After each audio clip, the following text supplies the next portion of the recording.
So notice where we are here, last four lectures.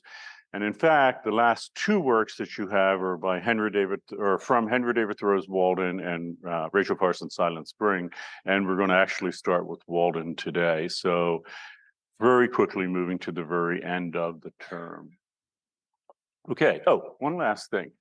There's a really good documentary this week that you're supposed to watch, which is called Happy. There's no option, just happy or not. I set it to have so that you'd watch it during Thanksgiving week. It's a very uplifting kind of documentary. I think you'll like it. I just say this if you want to watch it with family or friends over Thanksgiving. It's not like Before the Flood where it was all sort of doom and gloom. Okay, it's Chimney Sweeper by William Wordsworth.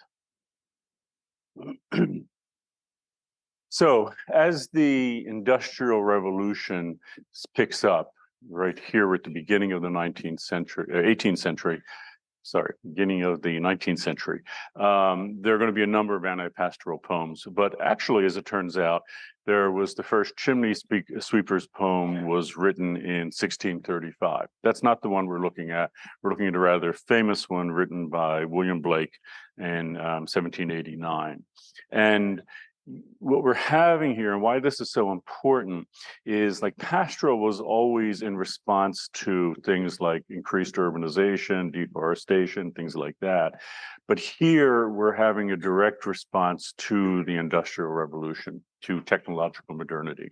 And that's something you just wouldn't have before. So Virgil, is very much interested in what's happening in the city. Rome's becoming a city of 1 million people. That's all very important, sure. But here we have technological modernity, the Industrial Revolution. And in different ways, everyone we look at in the 19th century and even before with Blake here are going to be addressing that.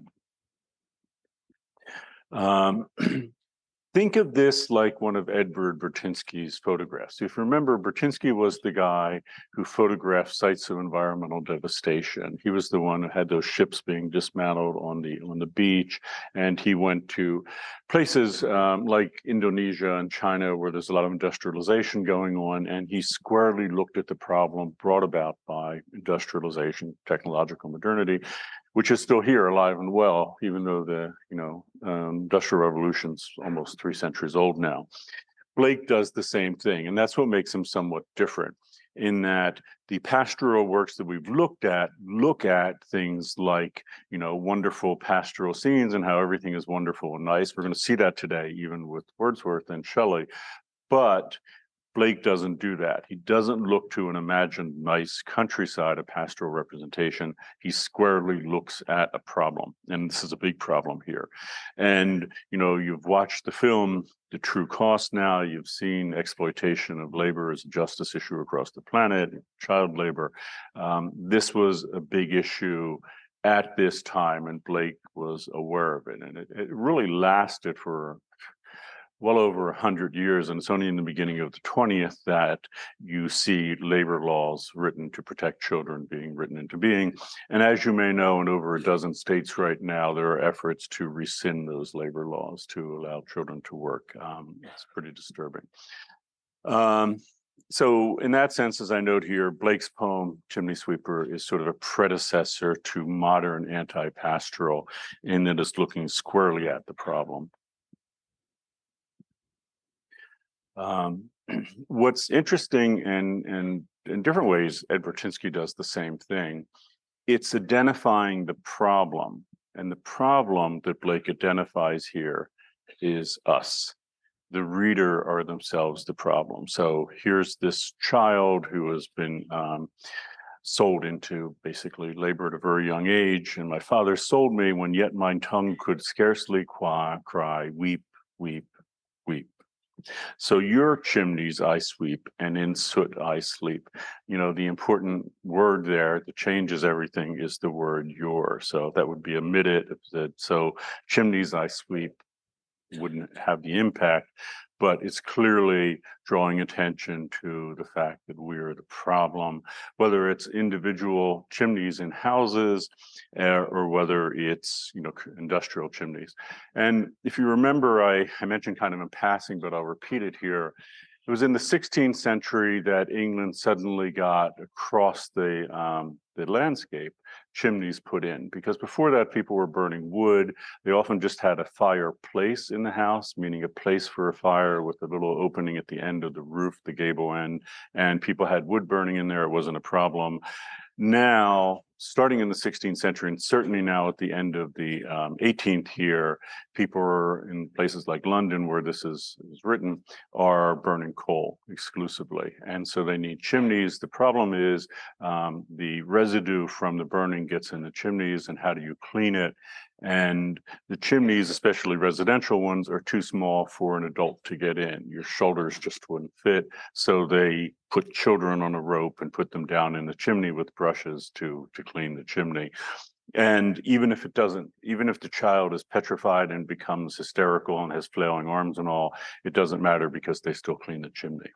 So it was this horrible thing. And we know from London Bills of Mortality about what people died and what they died of, that it was often the case that these children, if they didn't die under the conditions themselves, they died of respiratory disease or cancer, sometimes in their late teens and in their 20s.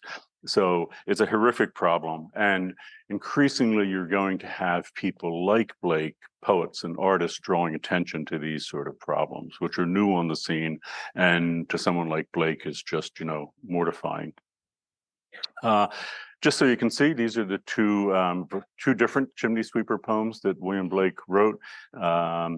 These are beautiful, the colors on them and all. So these were printed on a printing press, but Blake, for some of them, actually did the coloring there. So he hand painted them with watercolors. So that's what they look like. So anyhow, the really important takeaway here is the Industrial Revolution's here. It's having social justice and environmental issues, and people are drawing attention to it.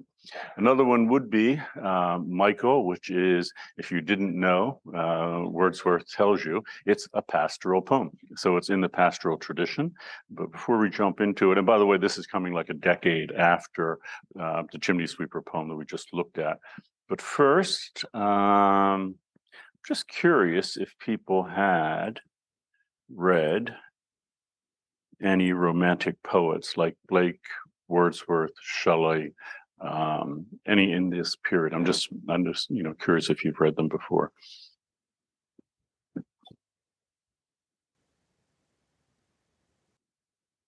I'm waiting for you to hit a few. I was waiting for 500, but there's not that many people in the class today, so I guess I'll be happy with 4. By the way, my guess is that most people are not going to say A, but we'll see. Yeah, so my guess is right. No, wow, that's interesting. 240. Okay, which is greater than the people who have read romantic poetry, either the avid readers, the 78 people, or read it in high school. That's very interesting. So we're going to change that for everyone in class. So everyone, as long as you do the assignment, will, if I ask this again, will have read some romantic poets, including Blake, Wordsworth, and Shelley.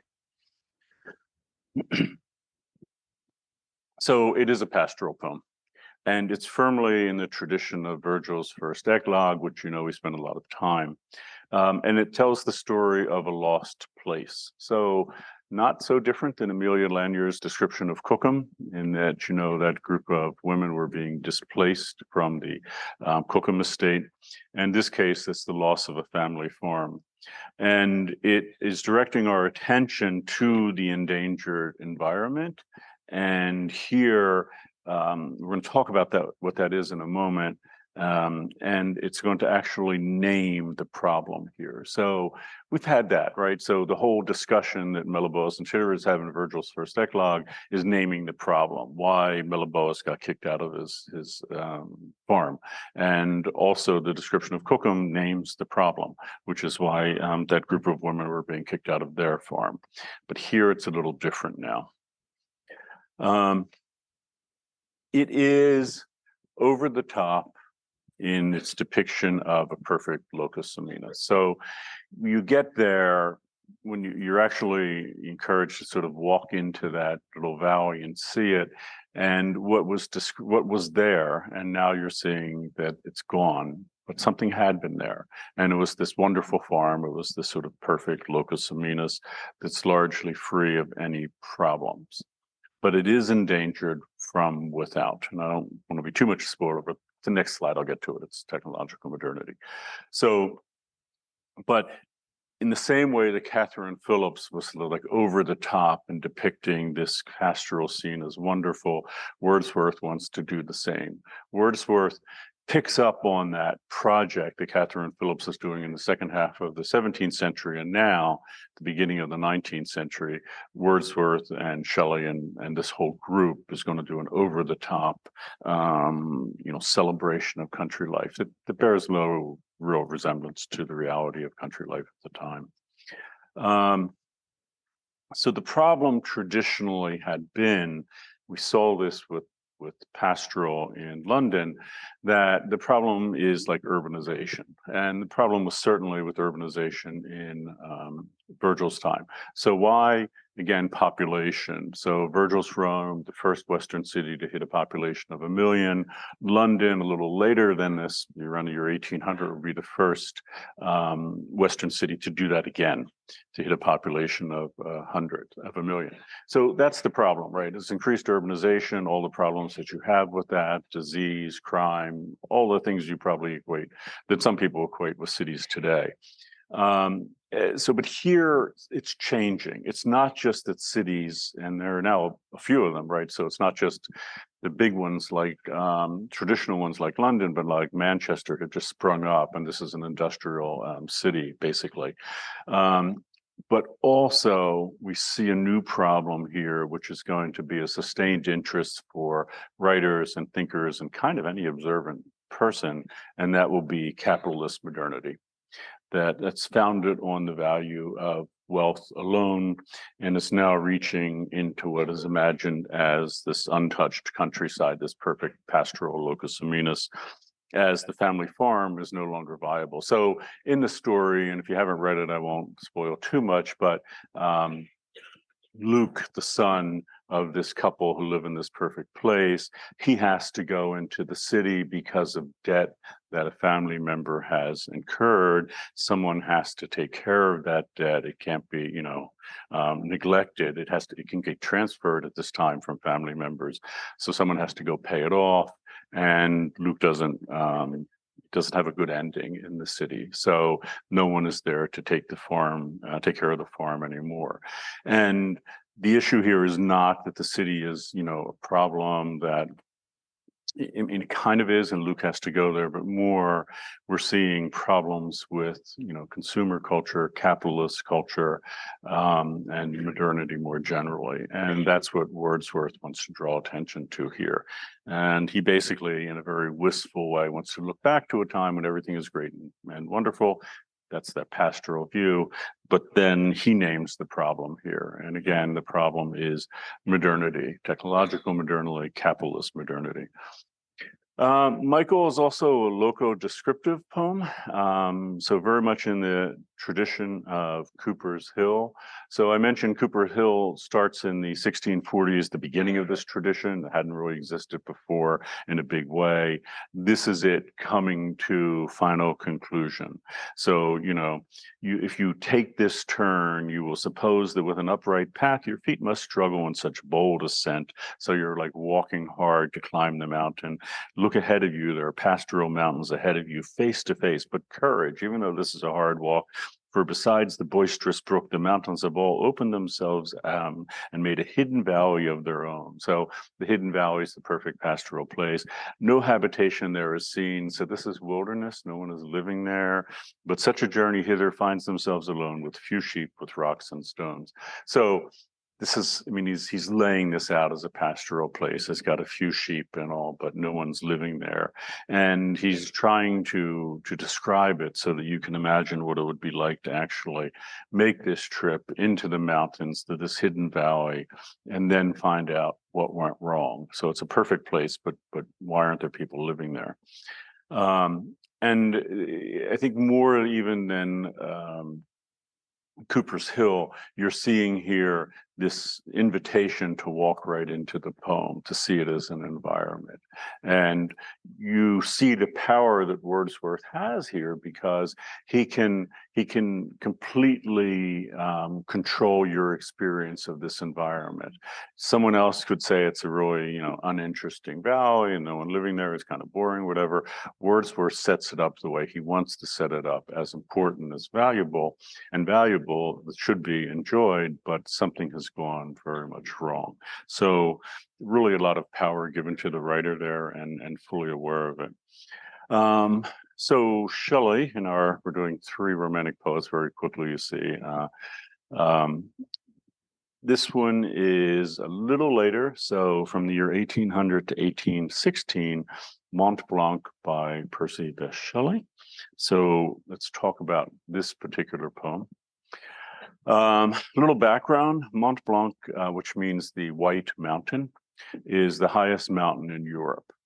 And we think of mountains, when you want to think of like a really wilderness place, we often think of mountains. We think of like the tallest mountain in the continental United States, which is Mount McKinley, I think, or the tallest mountain on the planet, which is either, Everest or K2.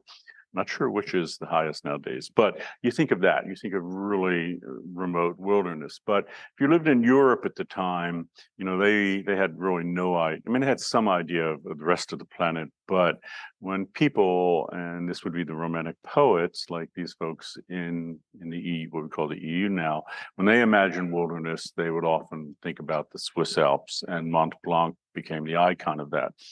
And I note here, it, in the same way, it became like this challenge in the 20th to climb Mount Everest, which was done with, Hillary and his guide who did it, mainly his guide.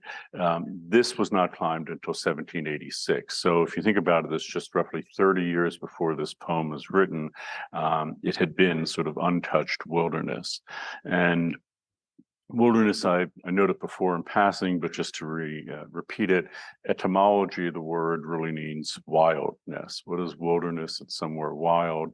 What is that? We're going way back to the Epic of Gilgamesh. This is like what's outside the city, right? If you have a dyad between culture and nature, this is the most outside place where people were not.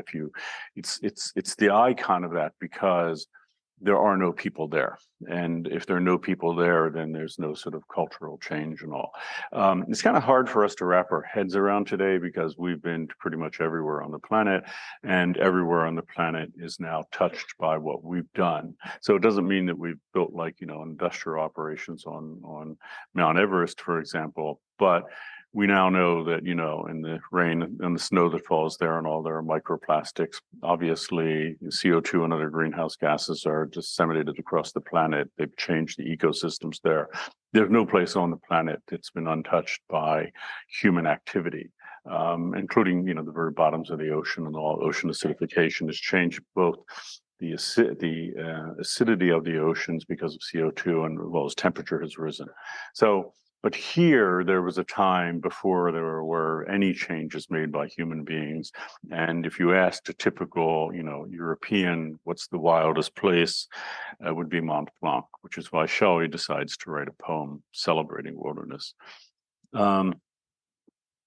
So wilderness was sublime to Shelley. And the word sublime is important, because we've seen wilderness, we've seen kind of wild places, but they're not too wild. So pastoral places, they're not like really wilderness. They're places where people have been. We've mentioned that, deforestation had to occur to make these places available for, sheep to go and all.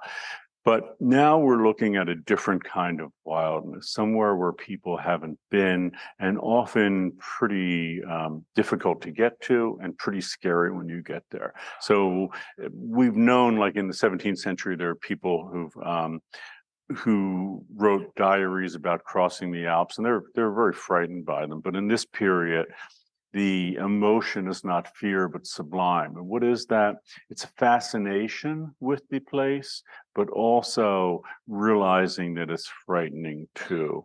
It inspires this notion of awe. So, you're attracted to it and all, but you know that it's scary. And this was often attributed to God before. So before wilderness took on this role, this was a notion in Christian thinking that God was sort of like that. So you're sort of drawn to it and then fearful at the same time. I don't know if you ever saw the classic film Ten Commandments with Charlton Heston, where he encounters the burning bush and he's in the presence of God, and he's enormously drawn to meet and talk to his God, but he's enormously frightened too. And that's the idea here. I actually, for some reason, this got repeated here. This slide, this was the lower part of that, but you can see it better here. So Shelley wrote of the poem. So, he wrote down what he was feeling when he wrote it. And this is his expression of the sublime awe, this immediate impression of the deep and powerful feelings excited by the objects which it attempts to describe. And as an undisciplined overflowing of the soul rests its claim to the approbation on attempt to imitate the untamable wilderness and inaccessible solemnity from which those feelings sprang. Yeah, he's a poet. That's why he would describe it that way. But it's, he's trying to describe this emotion, which is almost undescribable. It's just this thing that is just overwhelming. You see something like this mountain and you're overwhelmed by the feeling for it. And this is new on the scene, in that you won't find this 100 years before in the 18th century or before that. And you may find it in other cultures for sure, but in the West, this is where this comes on the scene in a big way. And this is consolidating our modern view of wilderness. So many people will say the same today, and I'm actually going to get to it in a couple slides about well, let me get to it, and then I'll explain the significance. But this is new, and as kind of a spoiler, it's still here today. This is our view of wilderness as well. It's like a place of worship to Shelley. It's not a frightening thing. It's not something he doesn't want to visit, where pines and crags and caverns sail, first cloud shadows with sunbeams. Awful scene.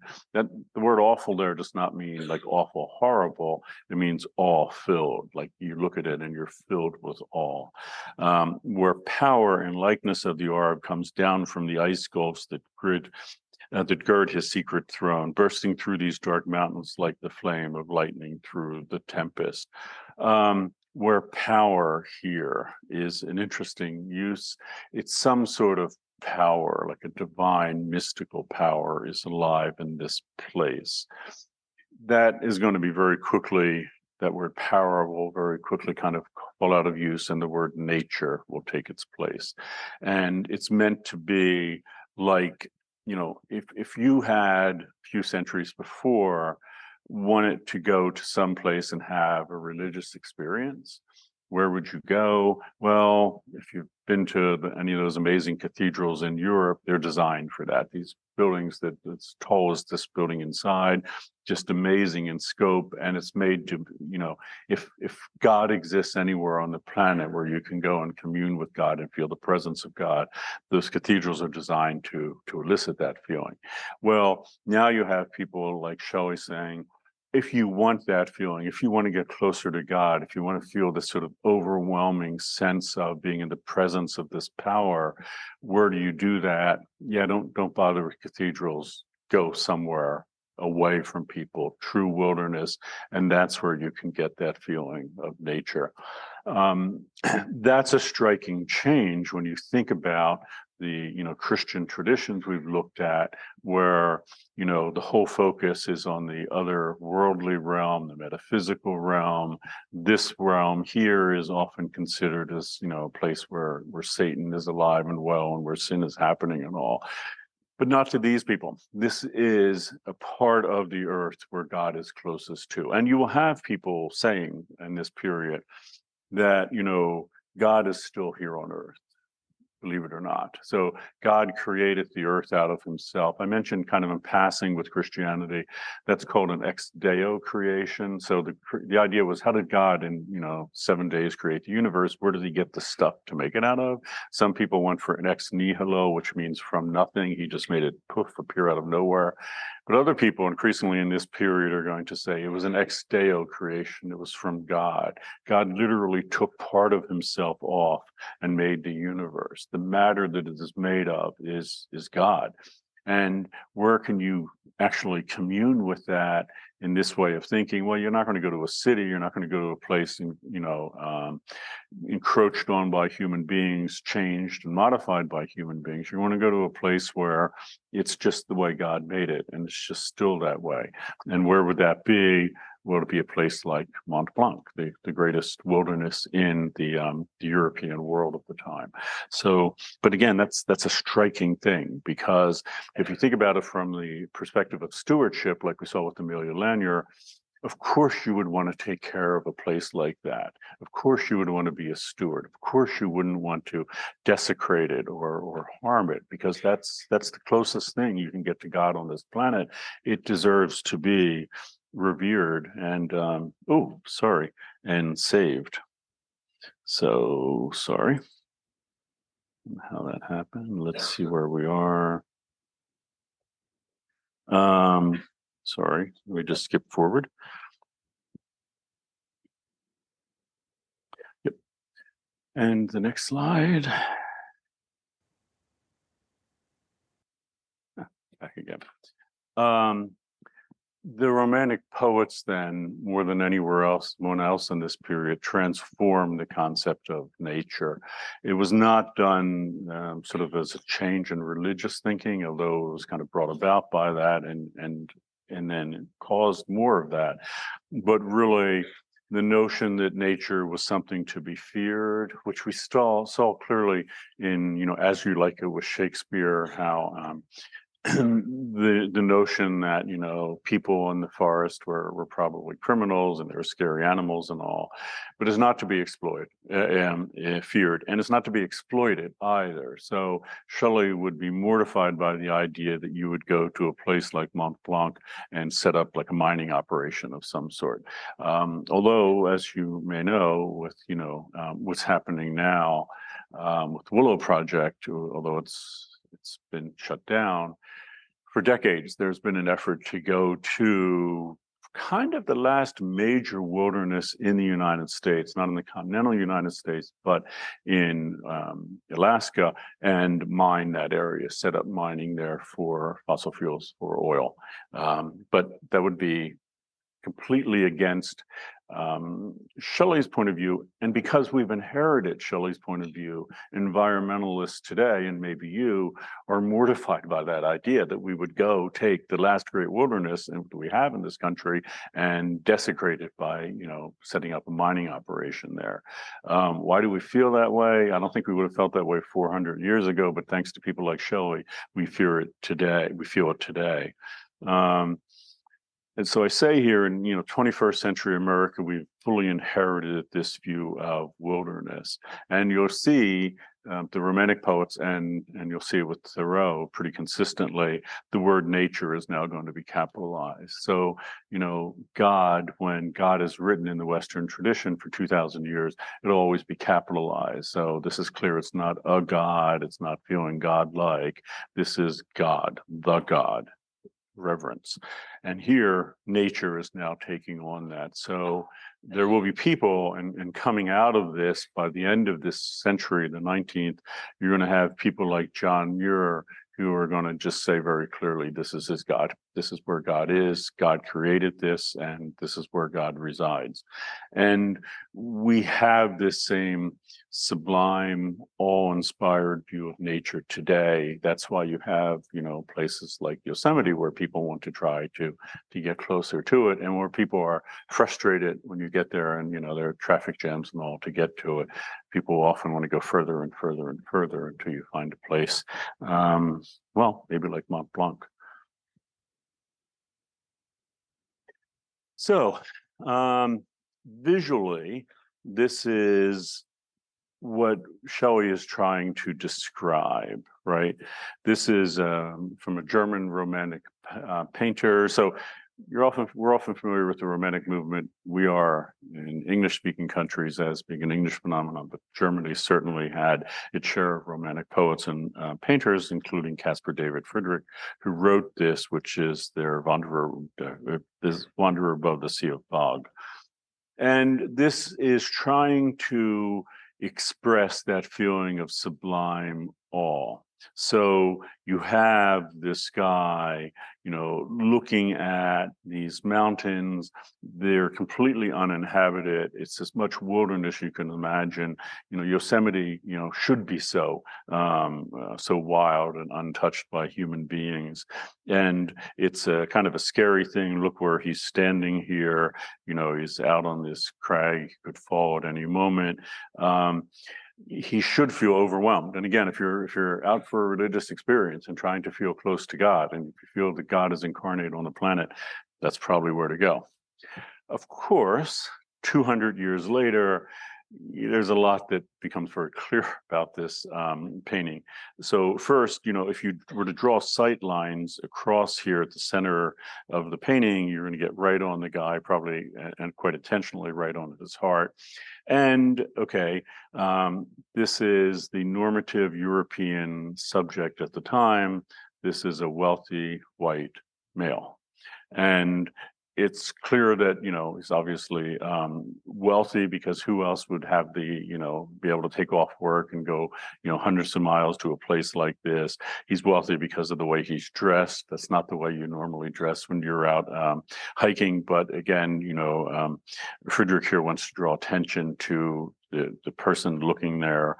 And, everything about this suggests, the sort of privileged ability that people would have to go visit something like this, because people working in factories in Manchester at this period aren't going to be able to go take a trip like this just to get to be closer to God. Yeah. So it's interesting because it both expresses an idea, but then also makes clear the cultural background that produced it. It may not have been noticed at the time because people thought that would just be the only person who would go see something like this, but maybe other people wanted to as well and couldn't. This is a painting of what Mont Blanc, you can see it in the background here, looked like early in the 19th century, so just about when Shelley wrote his poem. And this is Mont Blanc today, sad testament. You might say, where's all the snow? Is it just that it's springtime here? Well, no, Mont Blanc was a glacier. And unfortunately, like so many glaciers across the planet, it's now all melting because of climate change, what we used to describe this, global warming. And there's very little of it left at this point, but it's still quite a tall mountain, and you'll still find some, snow that lasts there for quite a while. Just to put in comparison, this is the Fairfield Horseshoe, which is in England, and it kind of looks like it might be big here, but it's not. And in fact, you can hike right across here. It's like a horseshoe that comes down. It's in the Lake District. It ends in the little town of Grashmere, which, as it turns out, is where Shelley's friend Wordsworth lived. And I've actually hiked this. It takes like 12 hours to hike. It's not a technical climb or anything. Then in England, they call it a scramble. So if you just walk and hike, they call that a ramble. But if you have to use your hands sometimes to move up, it's called a scramble, but it's not technical. And it's so much smaller by comparison and so easy to traverse. Something like this is, well, no one had climbed it until 30 years before. Okay. So away from the Romantic poets, and as promised, here we are, moving 40 years into the future with Henry David Thoreau. 1854 is when Walden is published. It's a little confusing in that Thoreau lived there in the 1840s. He lived there for 2 years, but then it takes him a while to write the book and to get it published. So my quest to see if you find these readings boring, the next poll. So So the Romantic poets, and let's throw Henry David Thoreau in if you've already started reading him. And he's different than the Romantic, but he counts here. I'll tell you why he's different in a minute. So what did you think? Fascinating readings, kind of boring, little boring, excruciatingly boring, or haven't you done it yet? And it looks like we're approaching 500 people. So a little boring, fair enough. They are a little boring, but not entirely boring. And as usual, some people are leaving now that we've had the second poll, and they're not going to hear me talk about interesting things. I should really mention something interesting so the people leaving will miss it, but okay. Okay, so that's our poll, and let's get to our new friend, Henry David Thoreau. Thoreau's not technically a romantic poet. So a romantic poet, in the sense that we're using it, is kind of a British phenomenon. But Thoreau is part of the American Transcendental movement, which is sort of the American version of Romanticism. So Transcendentalism and Romanticism aren't exactly the same. It's not like one's just the British version or the English or the American version of the other, but they're pretty similar with respect to what we've been doing, and that is how they view the environment. Although there are differences about that too. So for example, kind of an aside, national parks here generally are pretty uninhabited. In fact, when they started making national parks, at the beginning of the 20th century, well, or the end of the 19th, in some cases, if there were people living in those areas, they told them you can live out your life there, but when you die, your house has to be taken down because we want this to be uninhabited. In England, places like we just saw, where the Horseshoe Horseshoe Ranges, people live there too. So if you go to Lake District, it's actually a national park, but people live there. So it's a difference, and we'll see how that works in a way.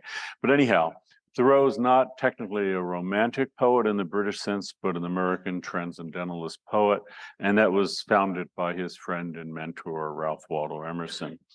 From our point of view, they're similar, especially because they deeply romanticize wilderness. They are deeply concerned with having an experience of nature, a positive one. And you'll see with Thoreau, you don't have to go to the tallest mountain on your continent to do that. You can do it by, in Thoreau's mind, even going to basically like a local park. They're influenced, the transcendentalists, and we're going to look only at Thoreau, by a range of things like German philosophy, which is why that painting we looked at, we looked at because it is an influence. Certainly Eastern philosophy, especially Buddhist and Hindu thinking and mysticism as well. So they're a little different for us because they now have like global influences. We wouldn't really see that too much in like Shakespeare's time. There was trade going on with other parts of the world, but it doesn't show up to the extent that it does here, especially where there's a full-on desire to try to understand these other traditions. And in terms of like, Buddhist thinking and all, we see Thoreau engaging directly with it. So he read those writers. So Thoreau clearly, and we saw this already happening with Shelley, he's making a religion of wilderness, of nature with a capital N. So it's not God, that he's interested in, it's nature. And I could have given you any number of quotes, but there's a back cover of the, I forget which version of it is, but for a naturalist, essayist, and early environmentalist, Henry David Thoreau, nature was a religion. Like Wordsworth, Thoreau moved to the country to be closer to his God. So it's not just that these folks are imagining wilderness or imagining a pastoral scene. We saw that with like Catherine Phillips. That's all, as we've seen with pastoral done from the vantage point of the city, right? They're imagining someplace like far from the city. But these folks actually move out there. Wordsworth moved out to the city. Thoreau moved out of the country to not the remotest part of Europe, which would have been Mont Blanc, but pretty much one of the remotest parts of the main British Isle, which was the Lake District and all. And it's interesting because they encouraged other people to do the same. And for Wordsworth, that actually kind of backfired on him because he was so enamored with the Lake District. He moved there, and early in the 19th century, he needed money. So he wrote like a tourist guide to the area, and it became very popular. And then he wrote poems, and the poems were about that area, and it became very popular. So people wanted to go out there. And by the 1850s, they were building a rail line to take people straight out to the Lake District. And, you know, Wordsworth, who was in part responsible for that big tide of people going there, became mortified and tried to stop the rail line. He wrote a very impassioned and famous, basically like op-ed letter in a local newspaper and all, and he wasn't able to do it. But it's intriguing because this is pastoral of a sort, but it's no longer just something imagined. People are really yearning to get away from it all, get away from not just urbanization, but technological modernity, the Industrial Revolution, all that. And when they read about these places, like whether it's Wordsworth or Thoreau, they want to do it. And kind of an aside, but not, Thoreau in particular, and he's not the only one. There are other people doing this. There are a number of painters doing it. The Hudson River Valley painters, a little before Thoreau, are depicting life in the country as wonderful. And unfortunately, people in the city were, wow. Oh, okay, good, thanks. People in the city were fed up with the city life, fed up with modernity and all that. And they wanted this simpler life where they could have this, you know, experience of nature that these artists were depicting as so positive. So in the United States, beginning in Thoreau's time, you have massive numbers of people leaving the city for what becomes the suburbs. And Thoreau's era, it happened. I want to show you a picture of Walden Pond in a minute. You can see that the rail line was even there in Thoreau's era, and he even talks about it in Walden.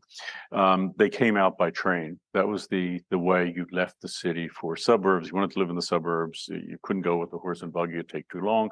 A train suddenly brings mass transit.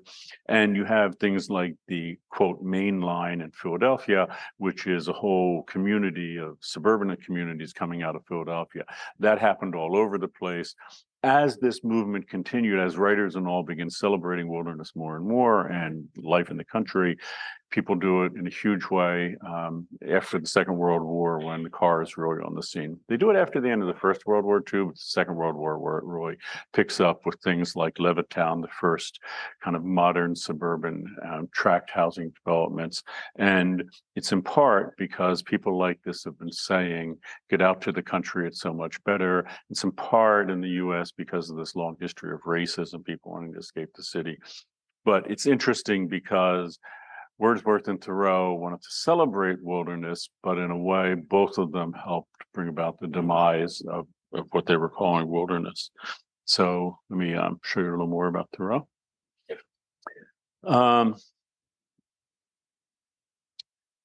The thing to realize about Thoreau, and we've finally come to a point where, you know, we're going through over 4,000, you know, years of literature. We're finally to a point where we're close enough to our perspective today, even though Thoreau is 170 years away from us, that his attitude is going to ring sympathetically to us, ring correct. In other words, we're going to read it and we're going to say, yeah, he just really nails it. The way he celebrates nature and talks about it and all, that resonates with me. I really appreciate it.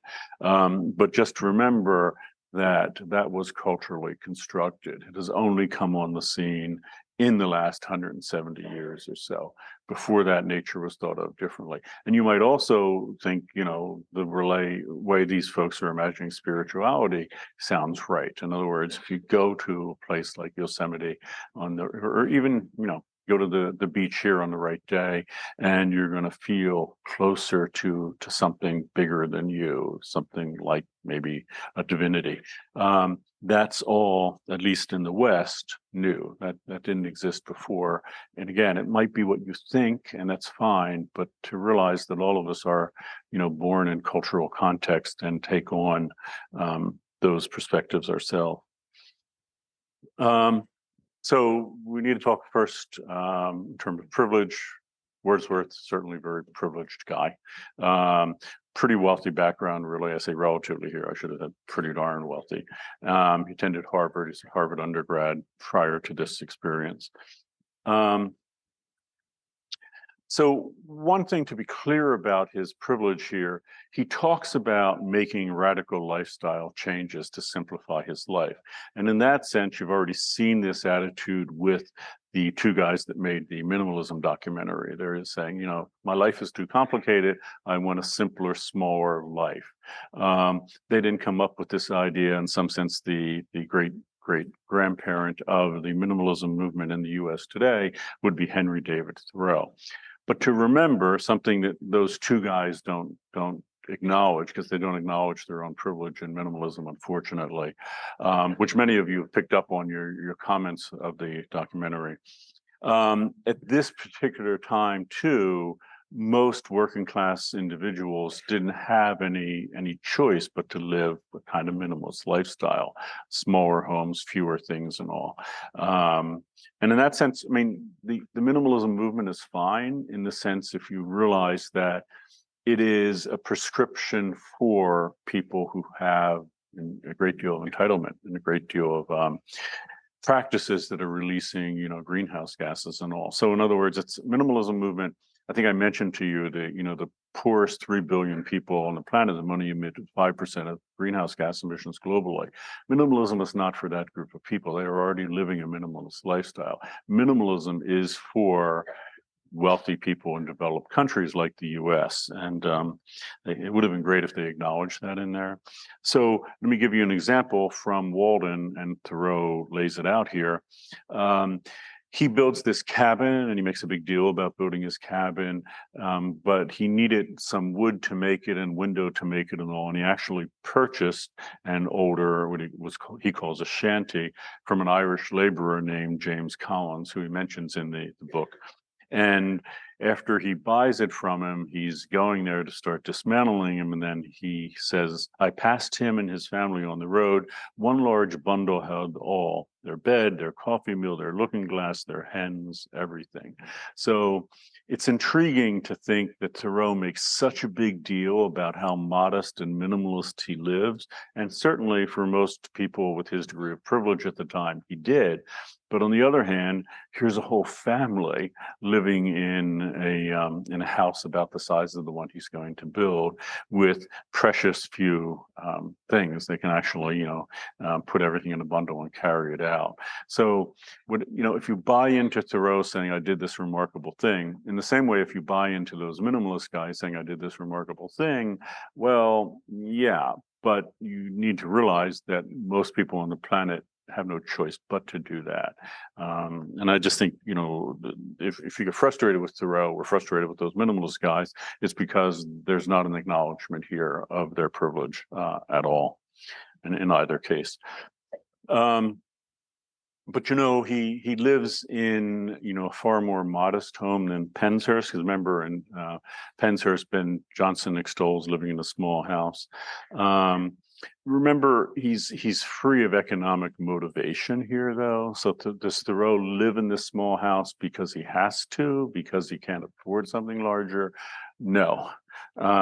So a student once in the previous iteration of this class once noted that if you go to bookstores, you see all sorts of how-to manuals, and often it's like how to become really wealthy. And you can go online and find all sorts of stuff this way. I'll tell you like how to become wealthy if you're poor. And Thoreau basically says, how you can live like you're poor if you're really wealthy. So it's just a game that he plays at. And I unpack this a little more in the introduction I wrote to the online edition that you'll be reading. But it is a game that Thoreau played at, and it just has to be realized, and he doesn't. I mean, you can see it creeping into the text, like when he acknowledges the guy he bought the building materials from, but Thoreau doesn't openly acknowledge this issue, which is a big one. So yeah, there's a problem with Thoreau too. So you look at Mont Blanc. Yeah, is it the most remote place on the planet at the time? No, I mean, clearly, like Mount Everest and all is, but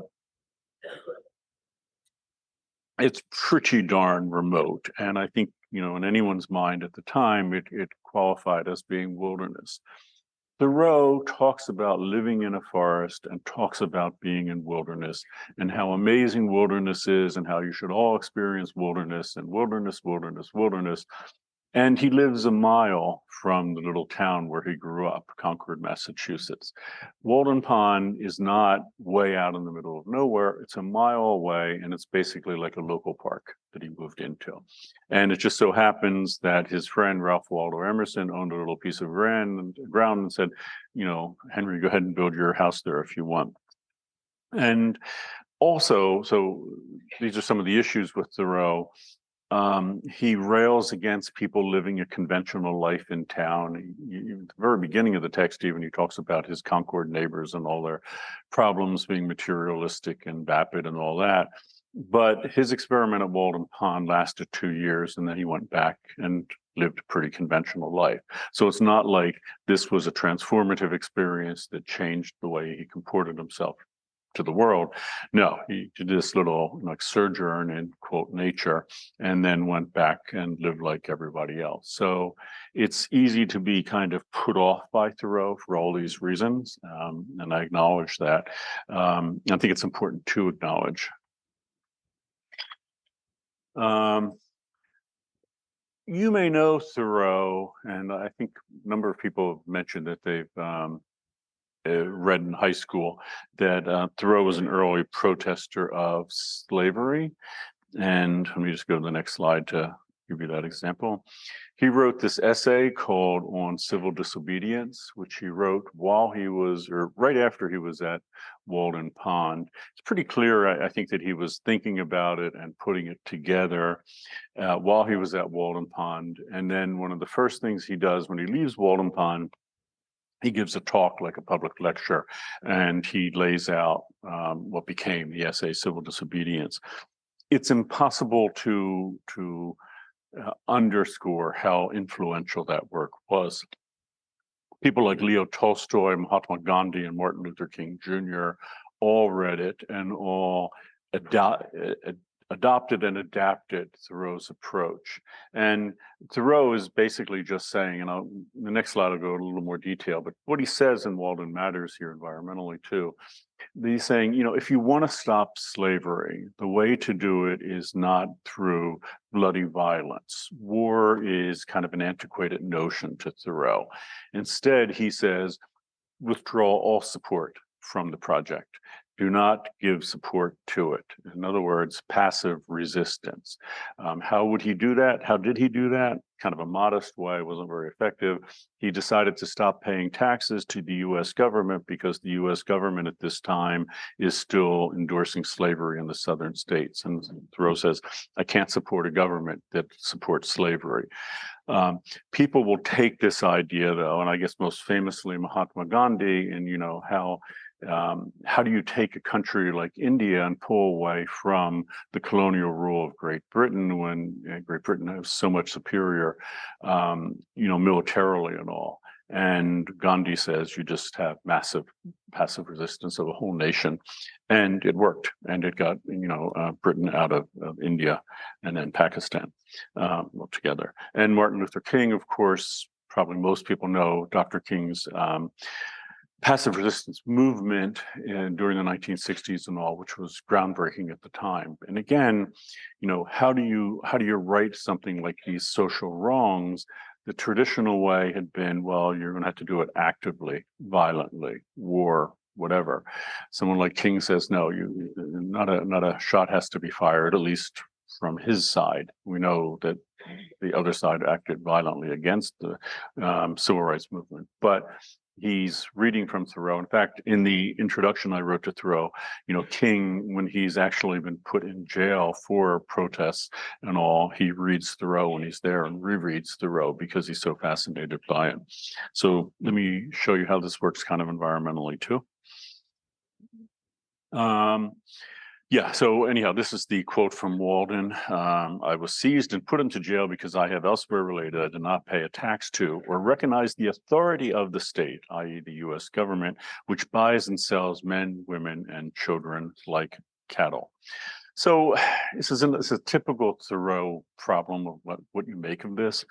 On the one hand, terrific, right? I mean, he's clearly acknowledging the problem of slavery. He's trying to do something about it. He's identified the horror of a country that would buy and sell human beings.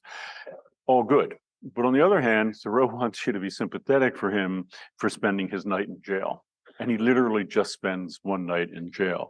I mean, he's not acknowledging that these people he's talking about here are literally born and die in slavery. So Thoreau's achievement here, what he does, is just like nothing in comparison to what other people are experiencing. I'm not saying he's not doing the right thing, but he's just not acknowledging the relative, horror of being put into jail and living your life enslaved. So again, he's got his heart in the right place, but it's just hard to kind of embrace Thoreau sometimes. So he argues that the key to it is to protest slavery by withdrawing all support from the enterprise. According to Thoreau, if everyone did that, and this is where the passive resistance movement, if everyone did it, then that would stop it right then and there. I mean, the government would kind of fall to its knees because it wouldn't be able to continue going without it and would have to do something to stop it. So it's Thoreau's somewhat idealistic notion that you could end slavery without firing a shot.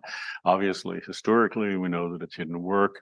But it did influence people like, as I mentioned, Leo Tolstoy with the emancipation of serfs in Russia, and then Mahatma Gandhi and King.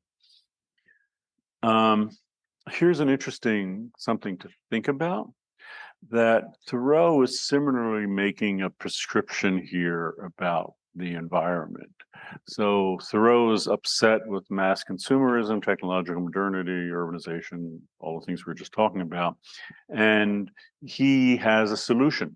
So how do you stop consumerism? How do you stop this? And the third decade of the 21st, it's even more apparent. How do you stop this fact that the average American is buying 64 items of clothing a year, and this industry is incredibly polluting and all? And you saw this with the documentary, The True Cost. Thoreau's answer to it, which he enacts at Walden Pond, is simple: just stop buying. And that's dovetails with the minimalist message. Just stop buying. That industry would collapse. It would collapse in a matter of months if we all just stopped doing it. If we all went from 60 items of clothing a year to what some minimalists suggest is, maybe buy 6 items a year. Thoreau certainly was even more minimalist, then that would end it. How would all these things work? How could we end it? Thoreau's got a very simple answer: just passive resistance. Just stop buying into it, literally. Now, it's a problem because he's simplistic, and we haven't really talked about it, but I know that some of the documentaries give the impression that we can change the world through personal change alone. So stop eating meat, it's going to change the world. Yeah, it will, but it's not going to be sufficient. The only way that we can really do this is through collective activism. So Gandhi would be a good example. Yes, Gandhi lived a very modest lifestyle. That's all true. But Gandhi didn't enact the change that he did just by doing what he did in isolation. It's not like he went out and lived in a forest somewhere. What Gandhi did was, and he was good at it, was collective activism. He got everyone together to fight the problem. And it's collective activism is what we need today. And I know, it would be nice if we could all just, ride bicycles and stop eating beef and we'd solve the problem. We'd go a long way towards solving it. But at this point, the climate crisis is so far along, we need major changes in the way the world works, because individual action is not sufficient. So in other words, you might want to ride a bicycle and that's all fine, but we live in a car culture. I mean, if you ride back and forth from Santa Barbara, the town, to UCSB, you may know that there are only like two ways of going. The most common way is MoDOC, but because we live in a car culture, that road has a 50-mile-an-hour speed limit. It does not have adequate bicycle infrastructure, and about once a decade, a bicycle gets killed there. So you can tell everyone to bicycle, but we need to actually change the system, to build bicycle infrastructure, to phase out cars and all. And that's not going to get done through individual action. But anyhow, Thoreau's argument is individual action is what it's about. So asking about this book, some of the texts I asked about, I'm asked because I might actually drop them from the syllabus, but so we're doing a poll. If you're not, you don't have your iClicker out. I'm just curious because we are a little behind if you've read Walden yet, and what you thought about it. So people should be responding. A little boring. Yeah, that's what I would have said too, a little boring. It's hard to get beyond Thoreau. Thoreau's kind of like, remember that guy, the wanderer in a sea of clouds. You're trying to look at that beautiful scene and there's this guy like in the middle of the thing, just keep like irritating you. His presence there. Thoreau is kind of like that guy. He's just an overwhelming presence, you know. Yeah. Okay. Cool. Let's go. We don't have too much more to do, just a few slides. So we're out of here, and I'll just show you a little bit about Walden Pond, so we will be able to leave early. 20 miles from Boston. It's still relatively rural. This is it today. This is Walden Pond. Walden Pond's about as big as the UCSB campus. This line here is the rail line that goes through, and that was there even in Thoreau's time. And it's 20 miles from Boston, and it's just 1 mile from Concord. So when I lived at Cambridge in the Boston area, I used to ride my bike out there. It was like a 44-mile round trip, and pretty pleasant actually. They have a rails to trail line there to get there. But anyhow, that's what it looks like today. It's not wilderness. It's obviously not wilderness today. It's not wilderness. It wasn't wilderness in 1840s when Thoreau was living there. In fact, it all had been clear cut before. So kind of like the Epic of Gilgamesh, they cut the whole forest down, but then it grew back again. So they didn't have sheep to keep the forest from growing. And then Thoreau, when he lives there, is living in a much smaller forest with second growth trees and all. And it's not untouched wilderness because, well, among other things, there's a rail line there. And this is the last slide, but just to give you an idea, this is the town of Concord, and this is Walden Pond. So this is basically like a big park outside of the area where Thoreau lived, which is why he went home every week for his to his mother's house for dinner. Rumors had it that he took his laundry back with him and also. Okay, so that will be it for today. Have a great Thanksgiving and see you next Tuesday. And watch that documentary, Happy. It's a happy documentary. Okay.